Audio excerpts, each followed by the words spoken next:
Alright, ladies and gentlemen, this is a review of Thy Kingdom Come by Triple H. Now, before I do the review, I wish to apologize for my last video. I did ask if anybody liked the intro or not. No one really said anything, but the thing was that, unfortunately, I've never done editing on videos before. I've been trying to do some research on it to see what would be the right software. I could have used the YouTube software, but I really didn't want to use that. I wanted to learn on my own without any aid from YouTube, and I have found a software that looks like it works for me.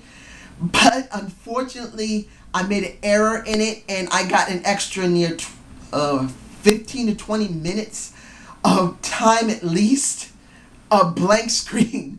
I wish to apologize for that. I'm hoping this video is done properly and there is no extra time on it. If there is, I apologize. The rendering didn't show anything about extra time on it. It just showed the time was supposed to be at 19 minutes and 36 seconds. So I was surprised. I'm sorry. So now to get off to the Triple H DVD set. I wish to say, straightforward, I don't got a copy. I had to borrow it from somebody. Because of the situation I'm in financially, I just can't get it right now. I'm hoping in the next couple of months I could pick up a copy of it, because I do love DVD sets. Before I got injured, I used to buy DVD sets, and I got the first one, baby. I'm not just any ordinary wrestling fan. I'm not someone who doesn't care about loving wrestling. In fact, I have been considering getting like a wall or something and hanging my DVD sets on it. Give me an idea, give me a comment if you think that's a good idea. I think it is. It's just trying to find something to actually stick it on. But I don't have a physical copy. I had to borrow from somebody.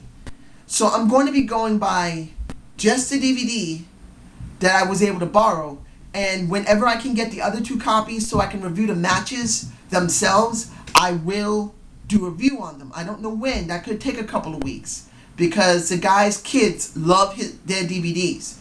So I'm hoping to get them as soon as he'll let me borrow them. So when you look at Thy Kingdom Come and comparing it to King of Kings, you got pretty much almost the same information, but you have to admit Thy Kingdom Come is a lot more detailed than this one because more years have passed. I mean, we got at least 6 years, nearly 6 years of time here. It's at least 5.5 years at least. So we got a lot more information. And comparing it to King of Kings, Paul's or Triple H's mom and dad were not really highlighted that much in the original set. I didn't really check the King of Kings set to try and compare the two. I didn't want to. I'm just going by memory. But from what I remember, Paul's dad and mom, they were shown maybe a couple of times, but they were way more highlighted here, which I found made Triple H more humanized. He was a lot more human in that case, not just a much more larger figure. And when you really compare the two DVD sets, you do have the same information, particularly what happened with his quad injuries, but the quad injuries were a lot more detailed in the Thy Kingdom Come than it was in King of Kings. And I have to say, seeing how Stephanie was talking, because she wasn't really talking as much compared to Thy Kingdom Come. In the original one, she did mention how she felt a little bit, but that was mainly about Triple H talking. Here you saw Stephanie really talk how she felt about her husband, to a point, how much she loved her husband, and not all in the same part where the quad injuries were. But you get that sense throughout the DVD set. And the most influential person I felt that was talking there, and I do agree with the Sleg Daddy, that was The Undertaker. You had Road Dogg, you had Billy Gunn, yes. You had Shawn Michaels, yes. He was there. Vince and Stephanie was there, yes. Terry Taylor was there, very important. And a lot more people was there. William Regal, and I had heard William Regal at many points throughout his career. He said that he worked with Triple H back in 1993 into 95 or 94. he really worked with him. He really felt like they had some really good chemistry. But actually seeing it there compared to King of Kings, it's really highlighted, and I really enjoyed that. And I know a lot of people don't like William Regal all the time, but I felt that William Regal, who is a very good mid-card wrestler, he is, having the U.S., I know he had the European Championship for a while. I think he even got the Hardcore Championship at one point. You guys tell me below. But seeing him there really made it very solidified for me from WCW going to the WWF. I really enjoyed that. And then the thing that really got me the most, when they go into the later years of Triple H, when you talk of him transitioning slowly out of wrestling into being in a corporate position, which was actually his real life. And I will get to the marriage, and I will get what happened with The Undertaker and that part in a minute. But when you really see this, I know I've heard some people on the internet say, you know, Triple H has had it easy. Triple H, and as the Off the Rope Show Central calls him, God, the King of Kings, the be-all, end-all, the Alpha Omega of professional wrestling. They're only joking. If you guys actually think the Sleg Daddy, Mr. Ralph, anybody else is serious, you got it wrong, man. As much as you think Triple H may be full of himself, and to a point most wrestlers are, but when you see Triple H in this light, and I'm not saying they're not trying to put a little spin on it, there's a point they're trying to give him a good look. But you can honestly see the guy loved the business, he truly immersed himself in it, and there's always a problem when someone really immerses himself, particularly when they get injured. Not everyone can handle getting injuries. Look at some of the people who have been injured over the years that really don't recover very well and then go into drugs or go into steroids or go into drinking. Look at Scott Hall. The guy was great, but then he went to drinking and destroyed his career and most of his life. Look at what happened with, I know people don't want to hear the man that shall not be named. He was a great wrestler and even a decent character, but unfortunately the business side of it got a little too much for him. And he got hurt. And that really caused his downfall. Triple H had 2 quad injuries. Most of the time people get a bad injury, don't really come back from that and really function properly. I myself, I have a bad hip injury and had more of a disease in my hip, and then had a bad injury on top of that when I fell at work. Now, I could have, when I got out of work, I could have started taking some type of drinking or drugs, or the medication needed to take care of pain. I could have overdosed or done something with it. And I know you're saying, you could be doing it. Yes, I know people could say that, but I've been very lucky that I'm the type of character that I don't like taking drugs. I don't like taking medicines all the time. I'd rather try to exercise as much as possible with this injury I have and not depend on it. I tried vitamins. I tried to do other things that work. And this is what Triple H did. And this is where, for me personally, it's a bit inspiring. The guy was badly injured and he came back from adversity. I wish I could have done that, but my injury is just not the same as his, and it's much more complicated. And he did have a company behind him and a wife. I didn't have that. I don't have my job behind me.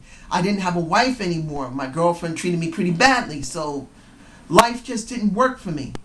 But I did used to look at Triple H's DVD, King of Kings, and got me inspired to a point. It also helped me to realize I still love wrestling.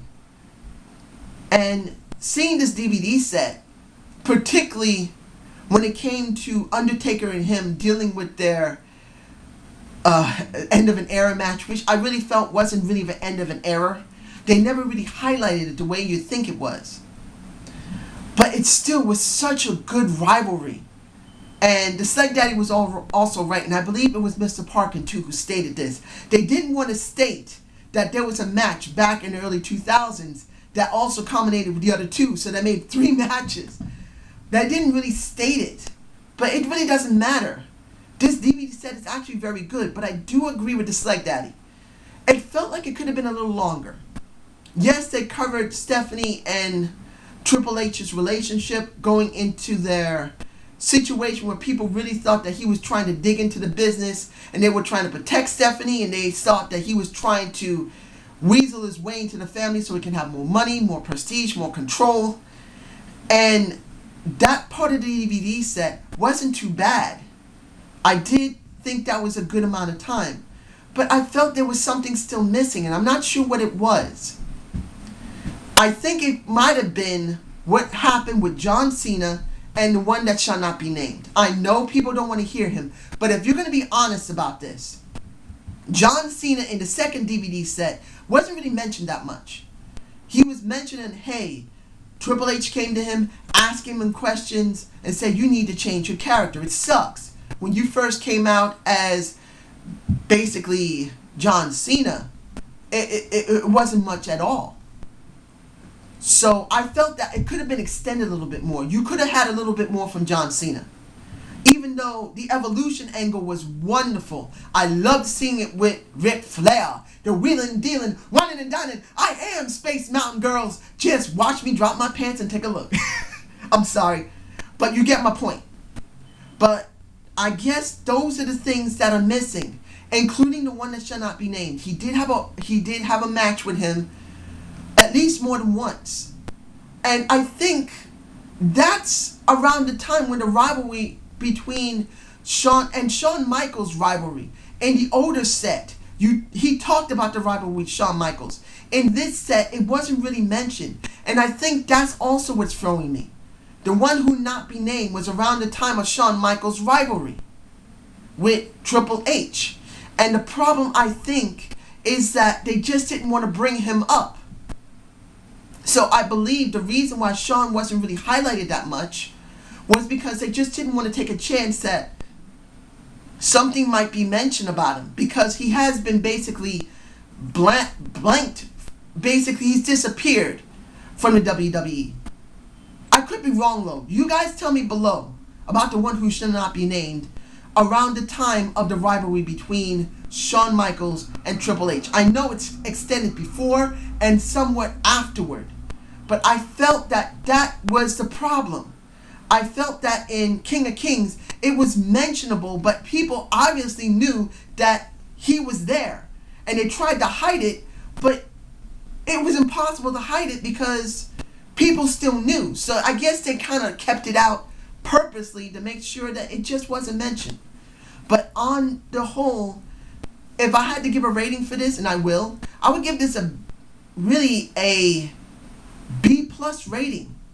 I just felt that there could have been more information there. There could have been more that could have been added. But like I said, the reason I believe it is because the rivalry was in between the time of the one who should not be named.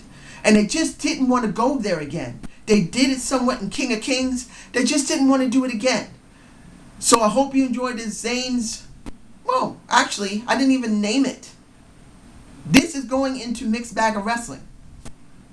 I hope you enjoyed this Mixed Bag of Wrestling. Subscribe and comment. Give me a thumbs up. And I hope to get the next DVDs as soon as possible so I can do DVD 2 of Thy Kingdom Come. See ya!